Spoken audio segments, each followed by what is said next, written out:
Good day and welcome to The State. It is your favorite current affairs program on Christian television. On the show, we probe the issues and dig the solutions. Thank you for choosing us. My name is Gabriel Nii Otu Ankrah. Stay for details.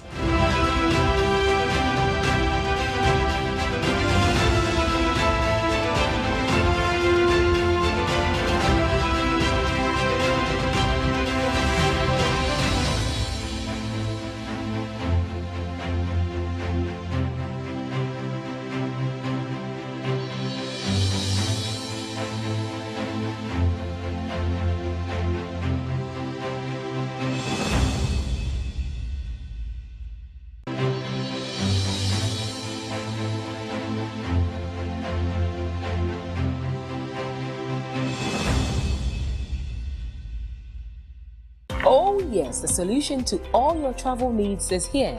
𝗟𝗩𝗡 Lodge and Travel Services offers you the opportunity to travel to the following countries: Canada, United States of America, Turkey, Dubai, UK, Australia, New Zealand, Malta, Germany, and other European countries, where skilled workers such as nurses, paramedics, nannies and caregivers, drivers, plumbers, masons, electricians, carpenters, painters, etc. are needed for urgent employment. 𝗟𝗡𝗡 Lodge and Travel Services can secure your Schengen visas with work permits. Individuals, organizations, churches, schools can contact us for their ticketing and hotel reservation, car rental services, international tour packages, travel consultation, visa assistance, and study abroad packages to all countries. We are located at Mr. Bates Bus Stop, opposite the Calvary Baptist Church at Abaka, Accra, or contact us on these numbers: 0544-279525 or 0545-622-672 or 0302-237557. 𝗟𝗡𝗡 Lodge and Travel Services, your destination, our pride.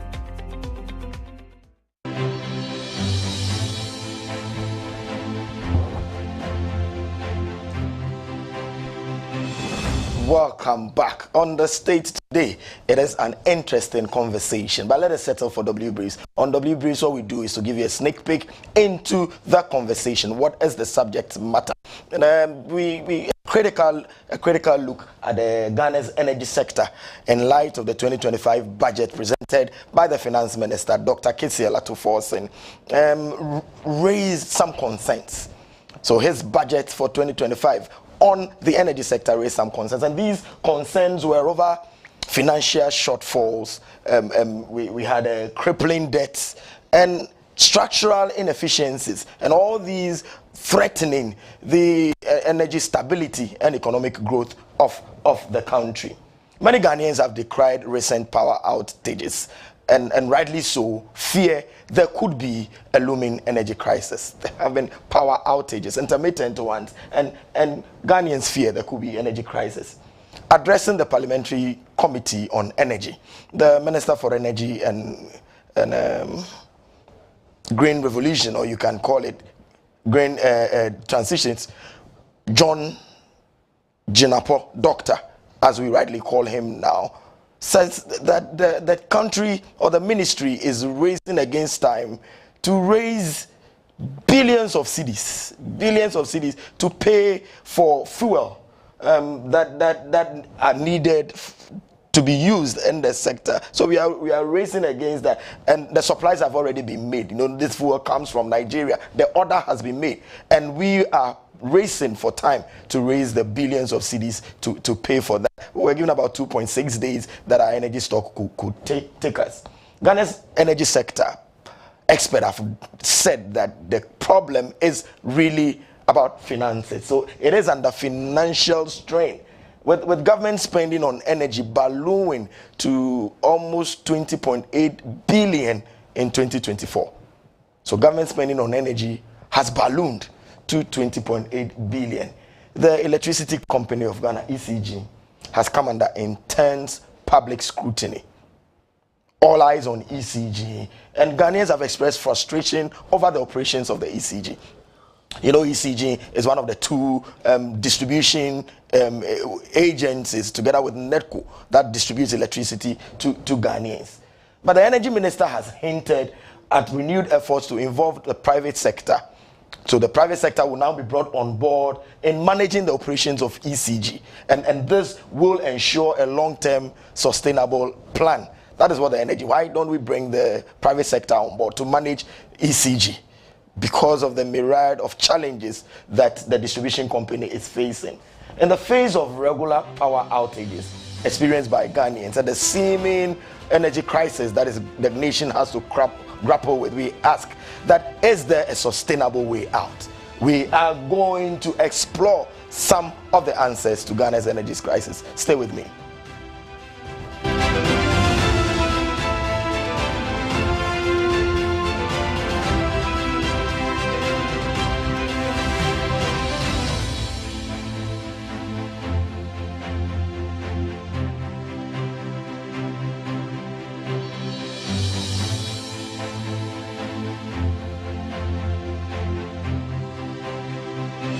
Welcome back. On the stage today, we are looking at the energy woes that country is facing. There's a looming crisis in the energy sector, coupled with power outages, and many Ghanaians decrying that. Is the problem a cause for worry? Is there a cause for concern? Should the alarm bell be pressed so far as our energy sector is concerned? So that is what we are considering today, and we'll find out whether there are sustainable solutions, way out, long-term solutions to this crisis. And as always, we are joined on the show by experts, people who matter in the space, to help us, you and Ghanaians, to understand the conversation, the national discourse that is going on. We will join by via Zoom. All of our guests are joining us via Zoom, and we have joining us here is a retired power systems engineering expert. Is a retired power systems engineering expert, the very Reverend Engineer Dr. Samuel Kofi, joining us. Papa, thank you very much, and we're glad you could join us on the stage today. Thank you very much for having me. I hope you are well. Very well, very well. We also join on the other side by Dr. 𝗟𝗓𝗓 Nii Otu Ankrah as the General Manager for External Relations of the Electricity Company of Ghana. Doc, you're also welcome to the state. Thank you very much. Then thanks for having me. Very well, very well, very well. Let me just add that Nii Otu Ankrah has been on the show. You didn't see doctor, but now he is a doctor. He's done some research, and so congratulations. It's in Northern. Thank you very much. Wonderful, wonderful. Very Reverend Engineer Doctor, let me start with you as preliminary comments. From where you sit as power systems engineer, what is the state of our energy sector in Ghana? Thank you very much, my brother. The state of the energy sector, as I see it, if I recall my experiences with the sector since I joined, from the 80s, 85 till now, I would say, as far as I'm concerned, nothing much has changed. It's been the whole story over and over again. The most significant thing that has actually changed that I can recall is the introduction of private participation in the generation side of the business, which somehow has guaranteed at least, sustainability of the generation capacity that we have as a nation. That is a very significant change that we have experienced as a nation. But when it comes to some of the common issues that, we face as a nation, especially with respect to our experiences on distribution of power, its efficiency, the cost, tariffs, and energy sector debt and where it is coming from, nothing significant has changed. It is the same problems that we have been discussing year after year. So, you mentioned financial problems. You talked about crippling debt. You talked about inefficiencies. They have been with us, for all these years, at least coming from the late 80s up to today. So that's what I will say for now. We can interrogate why it is so. Sure.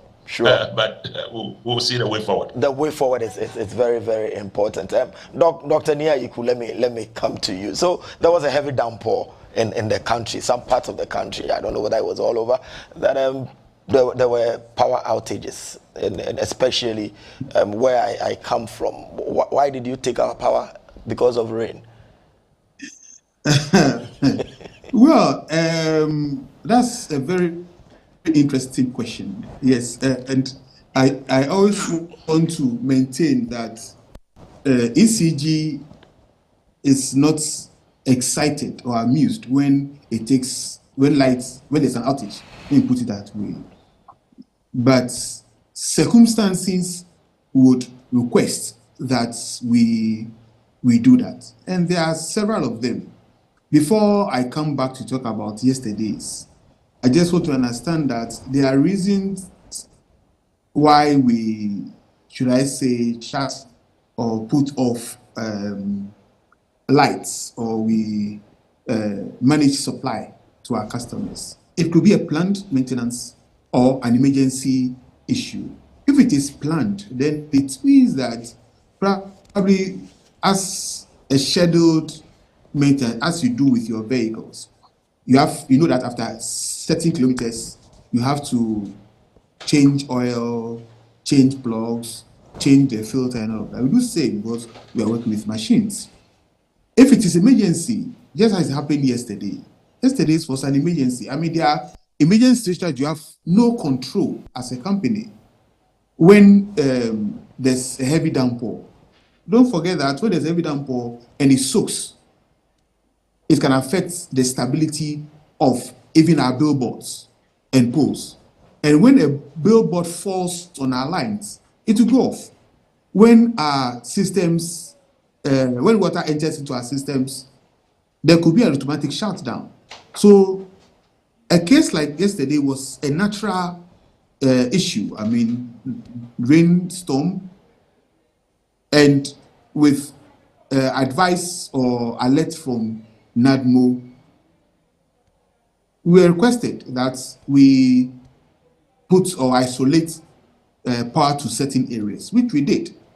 And as we speak, we've started putting backlights, and gradually we are moving to other areas. That's at the end of the day, by close of today, we've been assured by NADMO that they are sure by close of today, the water will recede. Then we'll be able to have lights in all of the areas which were affected.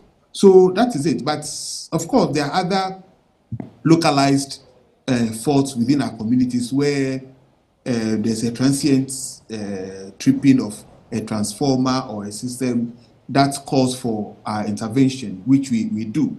So yes, that's the situation. I mean, yesterday's was one of them, and our engineers are working, ECGs, in collaborating with NADMO to make sure that we restore power to these affected areas. So it was as a result of natural cause. Very Reverend Engineer Doctor, Yesterday's. Yes, Nii Otu, you were saying something.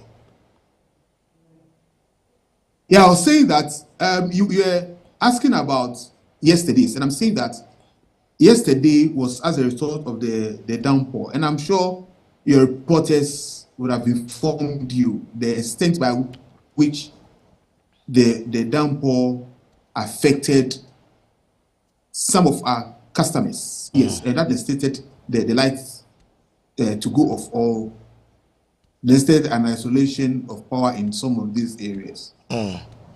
Rightly so. Okay, very Reverend Dr. Engineer Kofi. Papa, let me ask you, must our lights go off anytime it rains? This has been the chorus or the question that most Ghanaians ask, because the moment the rainstorms is announced or the rain set in, they knew definitely the lights will go off. Technically, is it because of our lack of capacity, or anytime it rains, lights must go out? Thank you very much. Even before I answer this question, I was just looking through some of the issues that confront GCG, and I chanced on this publication. I think the last MD, Mr. Mahama, on the 31st of October 2023, made a certain statement. I think on Joy News FM said that anytime that it rains, UCG loses 23 million cedis. And then immediately I was thinking about how much they will lose from yesterday's rain. And I mean, he narrated the reason. He linked it up maybe to cold weather, and then also the fact that the infrastructure itself is challenged, when we have an unusually high rainstorm. Now, from my own experience, the simple question, the answer that I will give to this question is that no, it shouldn't be. There are times when rainstorms are such that they bring wires down because it's very windy, etc., and then they affect the infrastructure. It happens all over the world. But in Ghana, I think the perception is that anytime there's some small rain, expect that your power would go off. People have been complaining. Fortunately for me, in my area, the power didn't go off. That was I liked it so much. In Tama, Community 25 area, when I reached home, I was coming from church. What the problem was the drainage. We were locked up in traffic for more than 2 hours because of the drains on the Community 25 road, going towards Norway. It was terrible, very, very terrible. But fortunately, I saw that the power was on in all those areas. So it must have been some isolated cases that Charles is talking about. You should expect something, especially if it is windy and it interrupts the cables and brings some wires down, etc., etc. But it should not be the norm. Okay, if we have a good system, if we have the network well planned, and we do not have it running haphazardly and all that, you would expect that, yes, a few times you will see power outages during rainstorm, but it will not be excessive. I suppose that maybe yesterday's rain was a bit on the high side, so maybe we can grant GCG that benefit, that it's one-off thing, but they should try as much as possible and not link rains to outages by the operations. That's what I'm saying. You want to respond to my question also, for has done justice to it? Yes, I just want to make a comment, also to thank the Reverend for making this point. Just as he indicated, the entire country didn't go off. The entire city didn't go off. There were areas that had electricity, even during the heavy storm. Which means that, yes, in a way, EC is putting a lot of effort to reduce these kind of outages when it rains. But in situations where we don't have control, there's nothing we can do, right? So you can check, I don't know the specific area where the Reverend lives, but maybe we can do a proper comparative analysis of where he lives and the areas which were affected by the rainstorm, then you come to understand that, yes, due to a certain, should I say, human activity within certain areas where some of these issues are caused by us, where we are exposed. I mean, when you look at the lakeside area, which were heavily affected, and we have to receive distress calls from these areas, you understand how some have even built on waterways. How do you expect the water to flow? This water would get soaked into our soil, affect poles, affect billboards, which would then fall onto our lines. As I speak to you, the ECG officer at Delta was affected. So this is more like case-by-case issue where it is not a generalized issue where people think that, once the lights, whenever it rains, ECG would have to. But where there are serious cases, we have to protect lives and properties, including our own systems. Because if we don't do that and the water recedes, it will take a long time for us to come back.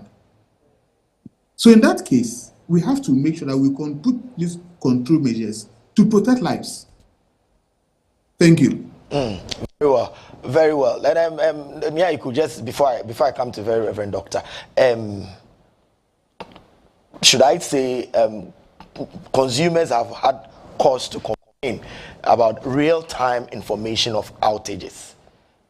How is the ECG handling that? Are you able to predict and tell consumers that this, with the exception of unplanned or natural occurrences, but even with yesterday, if meteorological agency has announced, then we should be informed, consumers should know in real time that it is likely your power will go off. How do you manage that communication? Fortunately for ECG, Westland Television has at least 2 of its staff on our broadcast list. I can say that on authority. And they receive consistent updates from ECG.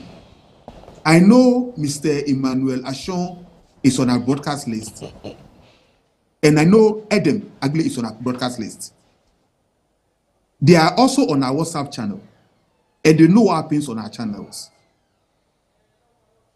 If you can have access to their phones, this on the lighter side, you can check the last time I sent them, they got messages from ECG. So we send messages to the media, we send messages on our social media platforms, and by the special grace of God, I'm on Westland TV talking about these same issues.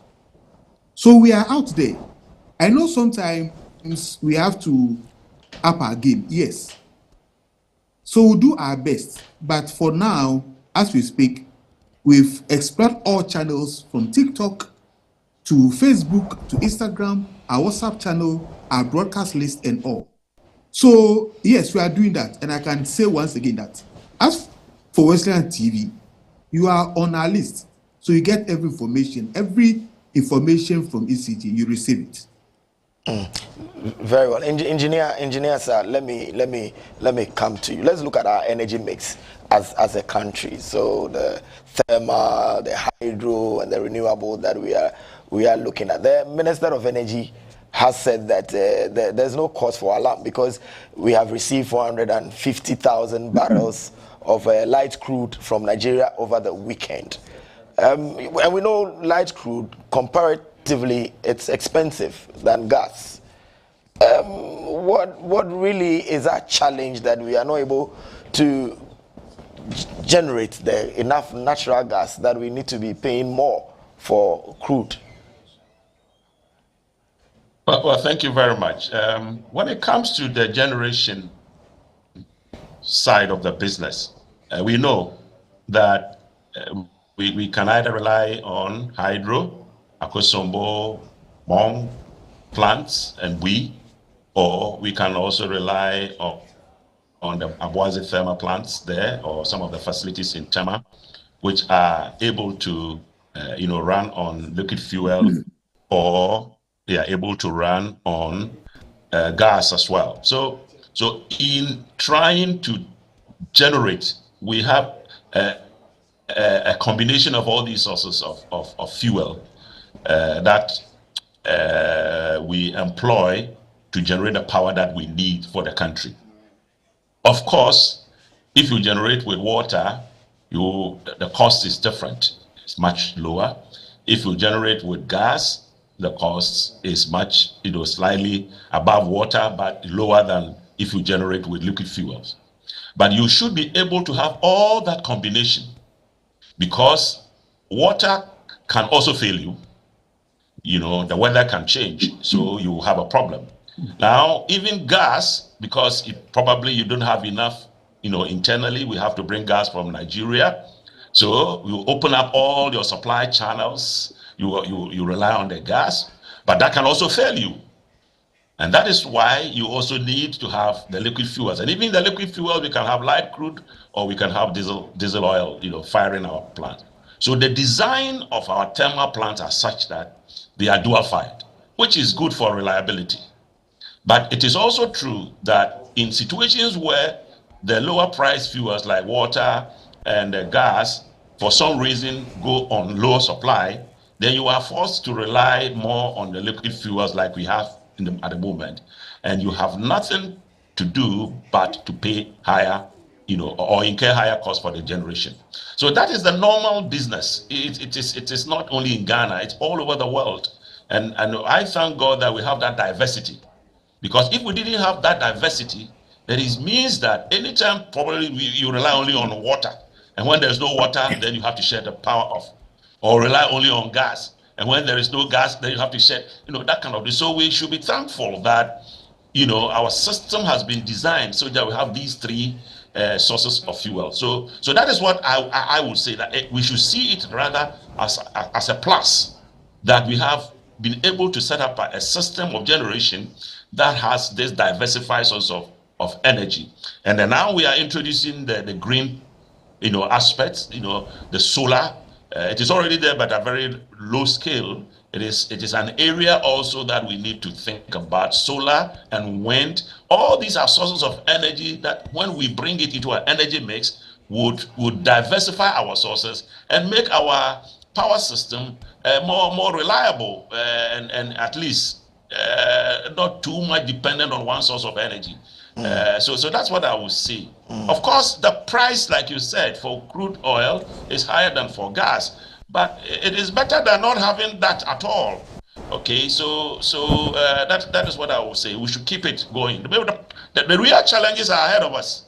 It's not the different sources of fuel that is the problem. And the real problem, maybe we'll talk about them in this discussion. Very well, very well. you. So I will go to Nii Otu, then we'll come and look at, just like you hinted earlier, we will look at the problems which we already know. You mentioned that it dates back to the 80s. We know the problems. Then we'll probably look at the way forward. How do we get a sustainable way out that in a long term our power situation can be really handled? Nii Otu, let me come to you quickly on improving supply reliability. So now I'm looking at some of the challenges of ECG. Update Ghanaians on what has been done, especially investing in distribution transformers. We've had issues where transformers had been faulty, they had to be serviced and all that, as one of the major challenges that bedeviled ECG now.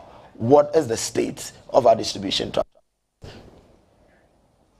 Okay, so yes, for some time now, we have moved to the replacement of some of our transformers. We've also done a few injections, or a number of injections on our transformers. And recently, we have to move one of our mobile substations to Chado to augment the power situation there. So for those around the Teshi, Labadi, Nungwa, those areas to increase, yes. And around the Volta region too, we've increased the load in terms of making sure that the challenge of low current and intermittent outages within the Volta region. So with the help of Gridco, we've increased the tap to, I think, let me get the figures and then I'll get back to you. That's fine. But that's fine. Those are the things we put in place, yes, to ensure that we're able to do that. And so, yes, we've done quite a number of things to increase the capacity and to ensure that we supply safe, reliable power to our customers. Then what is the state of operation?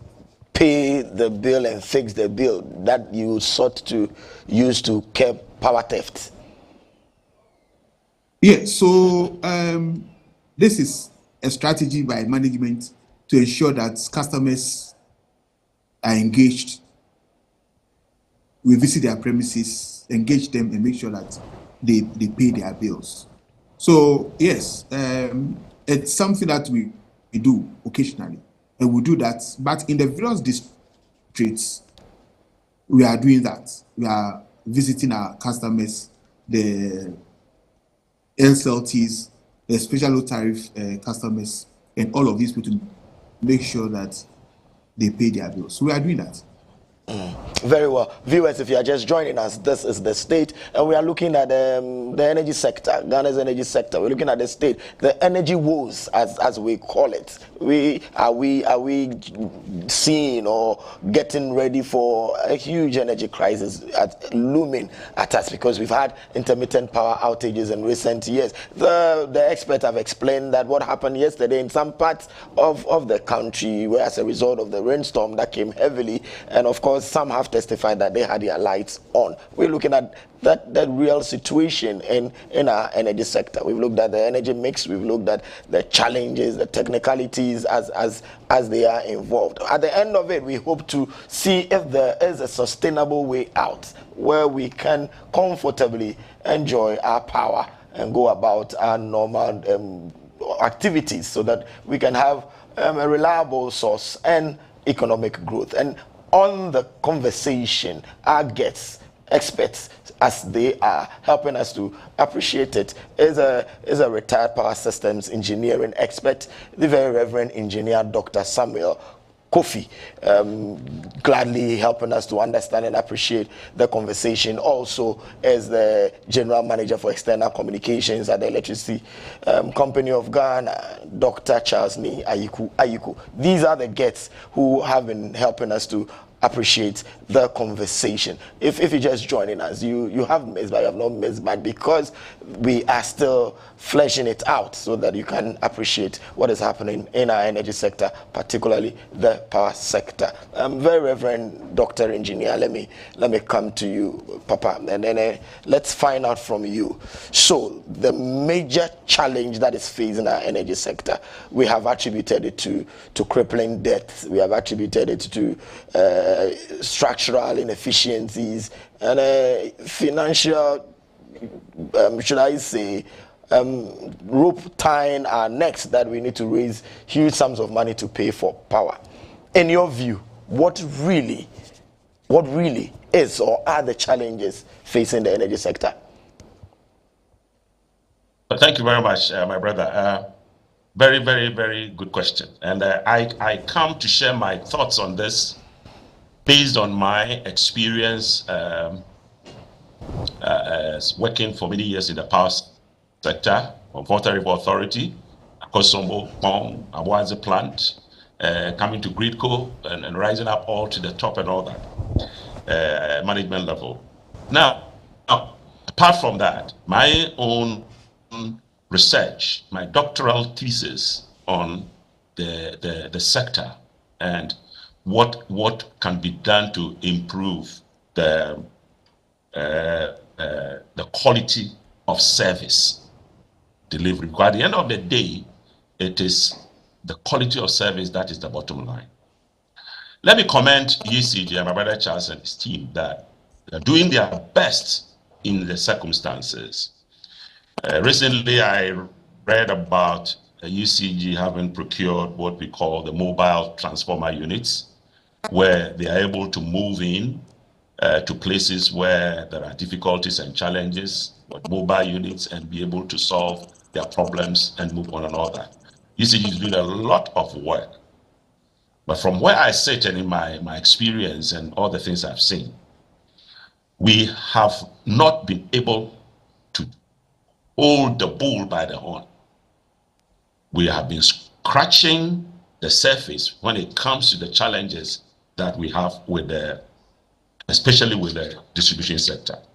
Now, when you talk about crippling debt, financial issues, which we all know, that's a problem. If I was listening to the minister, and then I think not too long ago, he talked about the fact that the debt of the sector is now around $3 billion. I think in 2017, he said it was about 2-point-something billion dollars. The point I'm making is that if we do nothing about the situation, we will come back 10 years from today to say that the debt is $4 billion. It will be crippling and compounding.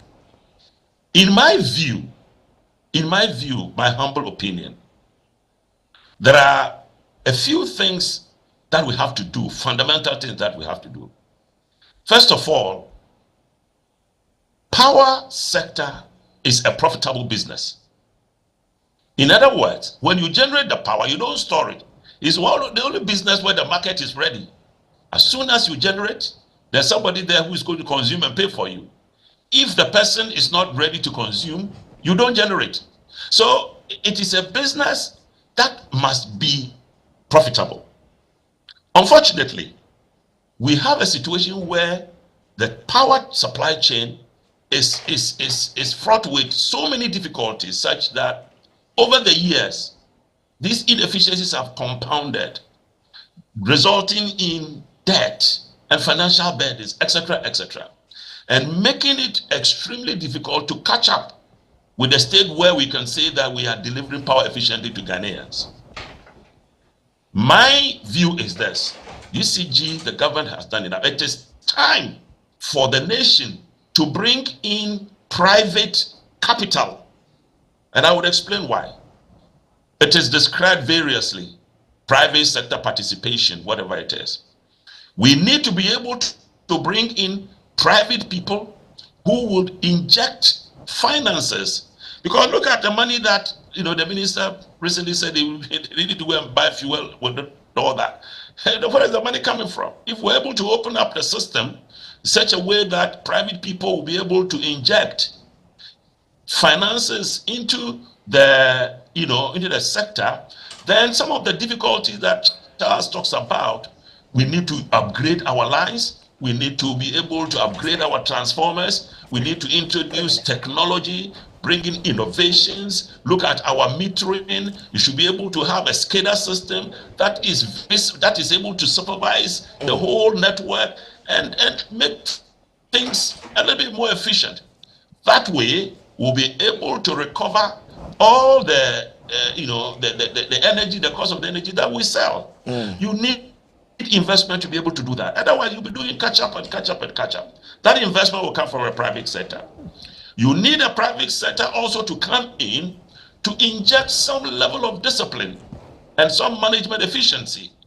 This is debatable. We can discuss it separately, but the fact still remains that private sector participation, as far as management is concerned, tends to, not in all situations, but tends to, show some kind of efficiencies, especially when it is tied to their investment.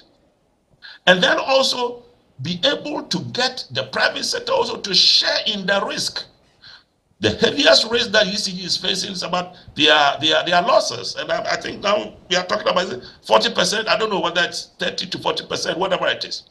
All that risk That loss is passed on to the consumer. When you bring in the private sector, you set benchmarks for the private sector and is able to share the risk. So there are three major decisions or major advantages that you will have if you are able to bring in private sector participation, the investments, the management efficiency, the innovations, and sharing of the commercial risk. And at the end of the day, you will see that we're working gradually towards delivering a very efficient system, and then also the quality of service would improve. Will improve. Very So well. for me, that is what I think we should have. Of course, all within a certain framework of good regulation. Good regulation, very, very important. Because if you don't create that kind of framework, then you bring in private sector participation, you will see nothing. Thank you very much. We will look at the regulations, and we'll look at the sustainable approaches that you have preferred, and then we'll look at it from the ECG angle as well. So viewers, we have been looking at the energy sector. We are still discussing it. We are looking at the challenges as in the phase of the power outages that we have in the country. Our focus is that at the end of the discourse, we should have a sustainable way out. You just heard the very Reverend Dr. Engineer Samuel Kofi. He is a retired power systems engineering expert. Also on Zoom with us is the General Manager of External Relations of the Electricity Company of Ghana, Dr. 𝗟𝗓𝗩 Nii Otu Ankrah. You wouldn't want to move anywhere, because when we return from the break, we're going to look at the way forward, the way out. Is Ghana back to doom so? What are the remedies to our power situation? Don't go anywhere. We'll be right back.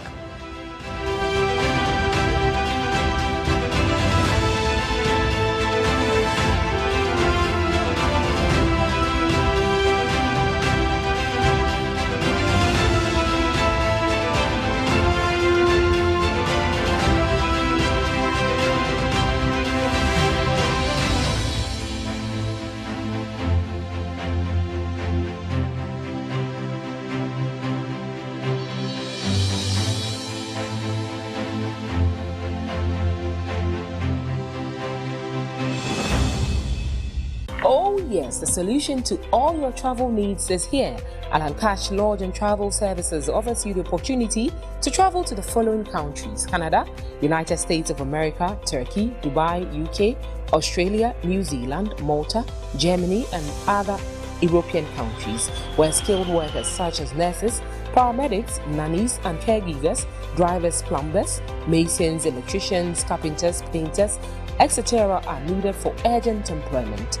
𝗟𝗓𝗡 Lodge and Travel Services can secure your Schengen visas with work permits. Individuals, organizations, churches, schools can contact us for their ticketing and hotel reservation, car rental services, international tour packages, travel consultation, visa assistance, and study abroad packages to all countries. We are located at Mr. Bates Bus Stop, opposite the Calvary Baptist Church at Abaka, Accra, or contact us on these numbers: 0544 27 9525 or 0545 622 672 or 0302 237557.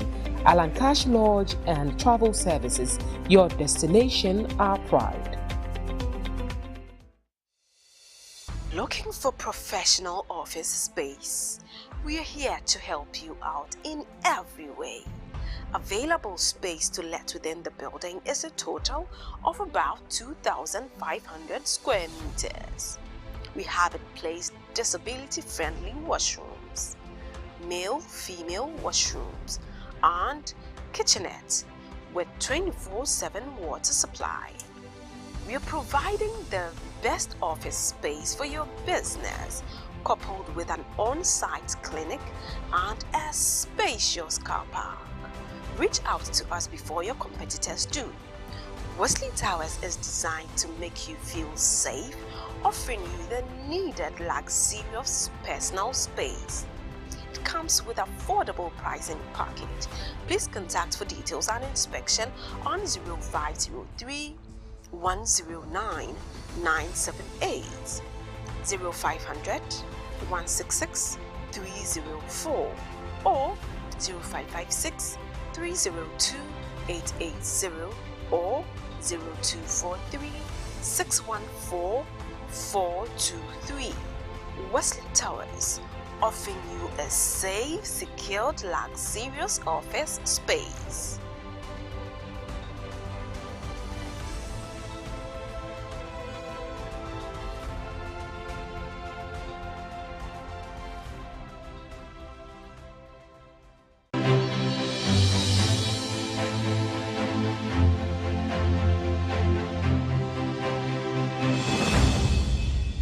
Welcome back. This is The State, and today we are looking at the energy woes in Ghana's energy sector, challenges moving from crippling debt, financial constraints on the sector, and structural inefficiencies. So many reasons have been given for the sectors challenges as we have them, and we've been looking at them. Is there a way out? Is there a sustainable long-term way out for our energy sector? Ghanaians fear there could be looming energy crisis. Some are asking, is Dumso coming back? Are we going to have all this? And we have the experts helping us in the conversation. We are joined via Zoom. Our guest, very Reverend Engineer Dr. Samuel Kofi, who is a retired power systems engineering expert. We are also joined by the General Manager, External Relations and Communications of the Electricity Company of Ghana, Dr. 𝗟𝗓𝗓 Nii Otu Ankrah. And they have been traveling with us in this conversation so that we are able to understand the situation, the national discourse, and then see the way forward so that Ghanaians are up to speed on what the operations on the ground really are. I'll come to you, Charles, but before then, let me just let Reverend Dr. land on this very question, and I'll come to you, Charles, to talk about some data and billing issues at ECG. So, very Reverend Doc, so some people have attributed the 2015 energy crisis that we had, and in our bid as a people to get solution, resorting to a more expensive source of power.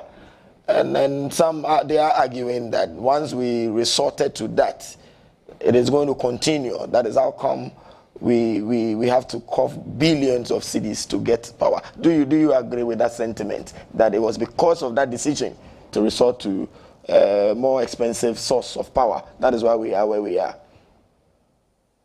Thank you very much. Let me make it very clear that investment decisions in the power sector, takes time to really come to effect. If you make a decision to build a hydro plant, probably take you about 9 years to 10 years before you're able to see the plant actually producing power. If you make a decision to build a thermal plant, it probably will take you 2-3 years before you can see power actually being generated. Why am I saying this? If you do not make the decisions that you have to make at the right time, and you will allow the situation to catch up on you, then suddenly you will be forced to move into arrangements that will end you with more expensive power, because then you will not have the luxury of the time. We are still dancing around the same situation even as we speak. That is why I'm saying that nothing has changed. Those days when we had to bring in power. You remember there was some of the things we called them emergency powers in VRA at that time. Emergency power, this type of power. All that means that we were in a crunch. We suddenly saw that if we didn't do something within a year or two, the nation would be plunged into darkness, and the economic loss will be far more than even the energy loss itself. Even after all those quick interventions, we still have to go through what we now call Dumso, and the economic cost to the nation is something that we can discuss later. In other words, if we had not taken the decisions that we took at that time, because we had stayed and delayed on adding capacity to the network, and we have been cut pants down. If we had not gone the way we went to bring in, the car power ships and the AXA and then the other things, maybe we would have been in a more difficult situation than now. So I wouldn't fault any decisions around that. I was in BRA, we were part of that decision. I was in Gridco, we were part of that decision. It was a necessary decision that we had to make. That was how we had to bring in Amandi and all those. If you wait, you buy it more expensive. So you learn from it and make sure that going forward, you don't get yourself caught in that situation again. So that is what we should learn as a nation. And I'm afraid if you don't do anything, we'll get there again. So those decisions that were taken, so did they have long-term effects on them? Are we making mistakes in our decisions currently that could affect us in the not too distant future? At the moment, the conversation now is there is a lot of debt, isn't it? There's a lot of debt in the system. That's the conversation now. The conversation now, like Honorable Jinapo, said, we need money to go and buy fuel, isn't it? What we'll consume today. The conversation now is not looking at what is going to happen to us in 5 years. I believe that when you go to VRA or the Energy Commission or those people who are planning, they have projected the demand of the nation for the next 10 years, the energy supply plans. And some decisions must be made. Something must take place today or tomorrow or in the next few years to avert us going to the situation that we went in 2015 that caused us to bring expensive power. For me, that is what is important that we look at. Of course, we must survive at the moment. So we have to look for money to go and buy the fuel, no matter how expensive it is, and use it so that we can get our lights on. But let us not lose sight of the big picture. And that is why I call in private sector participation. We need to make that decision now. Very well, very well. I'll come back to you, Dr. 𝗟𝗓𝗓 Nii Otu. Forgive me, I was caught and carried away by the technicalities. I was trying to follow and understand whether there is any hope in getting solutions to it. I'm following. Trust me, I'm a good student. So let me ask you, Charles. Let's look at customer engagement, and that particularly will tie to accurate billing of our customers. You know, they've said that ECG had a problem with data management, the capacity to manage the smart metering system. So that was how come we were having that, and that was why we're having inaccuracies in our billing. What is the situation now with data management and accurate billing? I don't think there's any challenge with data management. What we've encountered over the past few months has to do with a challenge we had with our billing system for the post-paid customers. But as at yesterday, Sunday, the situation was resolved. So now customers are able to access their April bills. There was a tension that we experienced some time ago. About the billing, yes, we've had concerns from customers that they are not receiving their bills, or even they receive, it's more than expected, which they try to say that it's inaccurate. But you know, we do what we call estimated billing. So we encourage our customers that you know how much you consume or how much you pay over time. So whenever you don't even receive your bills, pay on account. When you receive your bill, we'll do the necessary deductions or reconciliation, and then you get your actual bill. So that's the situation. And we've done a lot of education in our districts. We hold debates, we hold clinics, we visit churches, we visit all institutions, available to us. Wherever we find, wherever we find our customers, we visit them and then we explain these things to them. So that was a challenge, but I think that it is no more a challenge as it used to. When you receive your bill and you've made payments some few days or so ago increase your bill today, don't worry. Keep your receipts.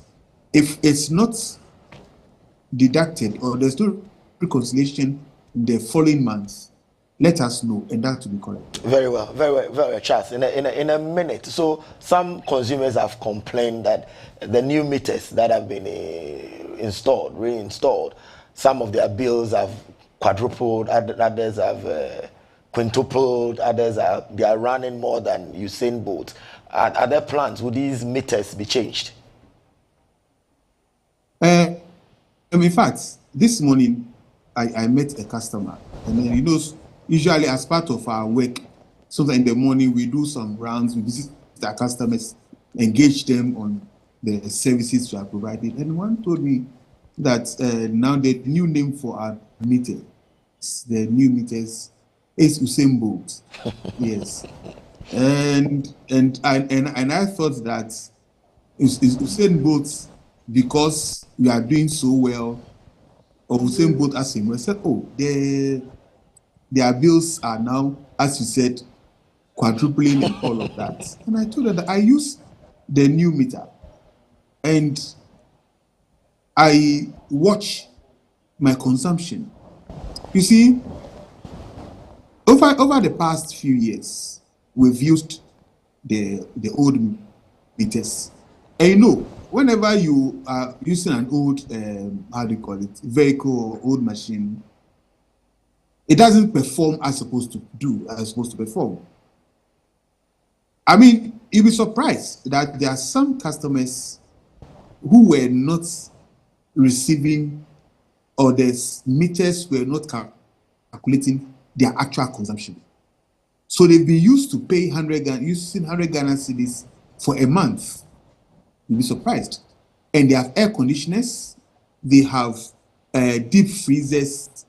In fact, they have all kinds of appliances in their homes.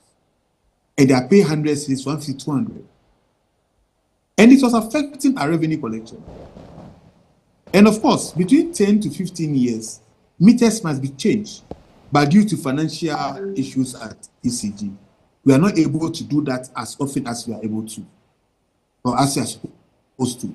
So with the replacement of these meters are now capturing your actual consumption.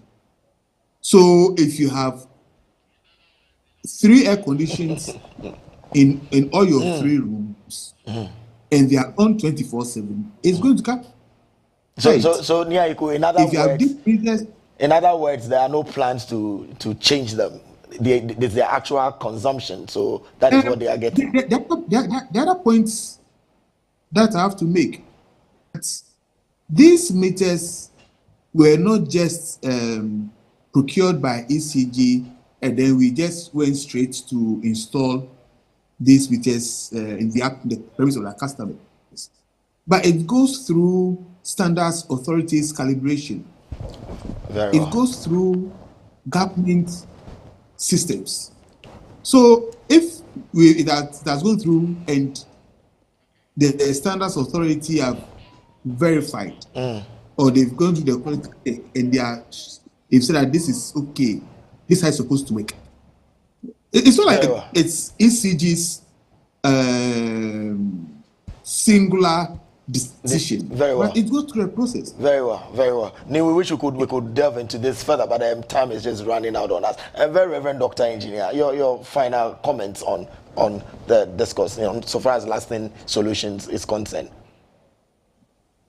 So thank you very much. I think that what I would say is that we should be thinking about sustainability. We have a crippling debt. If we don't do anything different drastically, that debt will continue to balloon. I would expect that the financial experts will be able to look at the situation, probably ring fence this whole thing, take it out, the debt out somewhere, and then take the bold step of continuing with the power sector structural reform that we embarked on as a nation from 1997. That brought in PURC and Energy Commission. And if you look at the objective of that reform, one of it was that we want to attract significant private sector participation or investment in the power sector, so that we will be able to have sustained, efficient, affordable electric power for domestic, commercial, industrial, and other uses in Ghana. Very well. We started from the upstream, the generation end. We must complete it, the downstream, which is the distribution end. And not until we have done that, we will just be coming back and forth, back and forth. Let's create a good environment, regulatory environment, and let us not be too worried about privatization or whatever it is. Let us bring in private capital, take the risk. We'll take the risk. Regulate them, and yes, and then we'll have a better situation going forward. Thank you very much. Very well, thank you very much. I'm sure there's a conversation that we'll come back to so far as our energy sector is concerned. Thank you very much, gentlemen. You just heard Very Reverend Dr. Engineer Samuel Kofi, who is a retired power systems engineering expert. We are also joined by the General Manager, External Relations and Communications at the Electricity Company of Ghana, Dr. 𝗟𝗓𝗩𝗘 Nii as we looked at Ghana's energy sector. Thank you very much, gentlemen. Thank you, our viewers, for joining us. Viewers, join us to say happy birthday to our chief producer here at WTV, Mr. Emmanuel Ashon. Happy birthday. God bless you, sir, for all the good work you do for the church and Ghana as a whole. My name is Gabriel Nii Otu Ankrah. I'm back on your screens on Wednesday. Goodbye.